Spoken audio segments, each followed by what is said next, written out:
A+ vision news നിങ്ങൾക്കായി സമർപ്പിക്കുന്നത് sky wave water and amusement park Kakkadampoyil Valamthode Malappuram.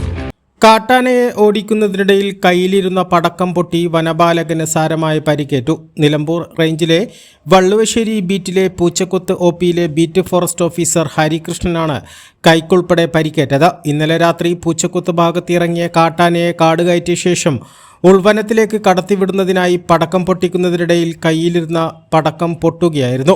വലതുകൈയിൽ ആഴത്തിൽ മുറിവുണ്ട്. കൂടാതെ നെറ്റിയിലും കാലിനും ഉൾപ്പെടെ പൊള്ളലേറ്റിട്ടുണ്ട്.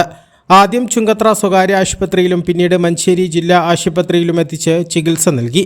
കൈക്ക് 4 സ്റ്റിച്ചുണ്ട്. അതേസമയം കാട്ടാനകളെ തുരത്താൻ വനപാലകരുടെ കൈവശമുള്ളത് കുറുവടിയും പടക്കവും മാത്രമാണ്. നിലമ്പൂർ മേഖലയിൽ അക്രമകാരികളായ കാട്ടാനകളെ ഓടിക്കാൻ പോകുന്ന വനപാലകരുടെ ജീവന് ഒരു സുരക്ഷയുമില്ല. ഒരു വനപാലകന്റെ ജീവൻ കാട്ടാന എടുത്ത മേഖല കൂടിയാണ് നിലമ്പൂരെങ്കിലും ഇപ്പോഴും പടക്കവും കുറുവടിയും തന്നെയാണ് വനപാലകരുടെ സ്വയരക്ഷയ്ക്കുള്ള ആയുധം. A+ vision Nilambur. KTH Jewelry, Silver, Gold and Diamond, KNS Building near Grameen Bank, Agambadam.